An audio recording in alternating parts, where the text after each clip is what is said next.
G'day humans, today I'm talking about Romanov by Nadine Brandes.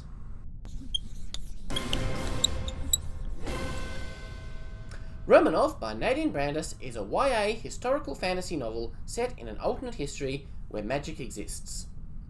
It's set in the early 20th century and follows the life of Grand Dutchess Anastasia Romanov, or Nastya as she's called by those around her.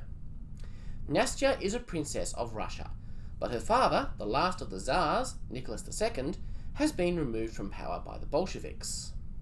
The family live under house arrest, constantly under guard being watched. Nastya's only hope is a magic spell hidden in a Matryoshka doll. The story follows the historical account of the real princess pretty closely, a lot more than the animated movie Anastasia. I haven't actually seen Anastasia, but the author said that this book is more historically accurate than that movie, so that's how I know. Before studying this book, I did a little bit of research on the Romanov family. YouTuber Simon Whistler has a good video if you're interested. I'm glad I did this research because as I went through the story, I found myself recognising characters and situations.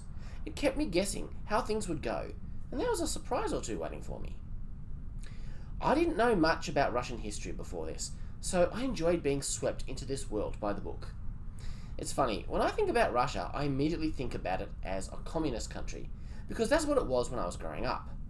So it's easy to forget that Russia long predated the Soviet Union. I mean, it was a pretty recent change. Just kind of a blip in history, really. Remember, this all happened in the 20th century. I've lived more of my life in the 20th century than I have in the 21st. That'll change in a couple of years, but it's true as of when I'm recording this. My point is, these characters were as proud of their country as the communists who took over from them were. They just had different ideologies. I really enjoyed the portrayal of the Romanov family. Nicholas is presented as a wonderful father, a caring leader, and a very genuine Christian who exemplifies the best ideals of what that means. I don't know what the man was like in real life.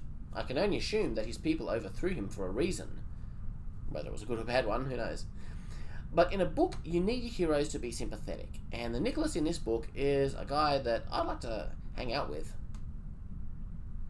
Nastya is presented as she is in history, as a playful child with an affection for mischief. But the book adds the extra dimension of her heartfelt desire to be a spellmaster. She's also a young woman of great courage and dedication to her family. Her younger brother, Alexei, is also portrayed as courageous. He's a lot less capable due to his medical issues, but that only serves to make him braver.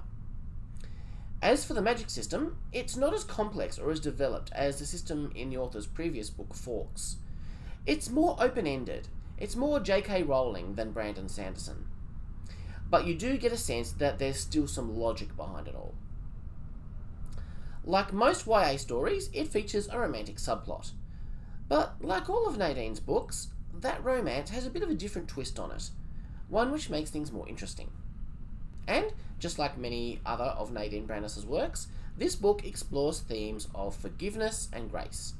It asks us hard questions about how we treat our enemies. I think that's the hallmark of a Nadine Brandes novel.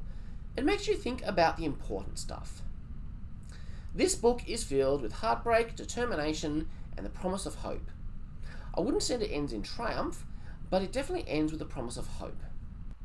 If you enjoy stories that take you into history, spiced up with a bit of magic, then Romanov is for you. Well, I hope you enjoyed this review. I've got lots of other content on here. I talk about lots of other books. I also talk about TV shows and movies. I'm doing a lot of Star Trek stuff at the moment in the lead up to the new Star Trek Picard. And I also talk about my own writing journey, some writing vlogs, some book tags, that kind of stuff. So if you're interested in any of that kind of stuff, go ahead and click that subscribe button and click the bell, and I'll see you next time. Live long and prosper. Catch you later.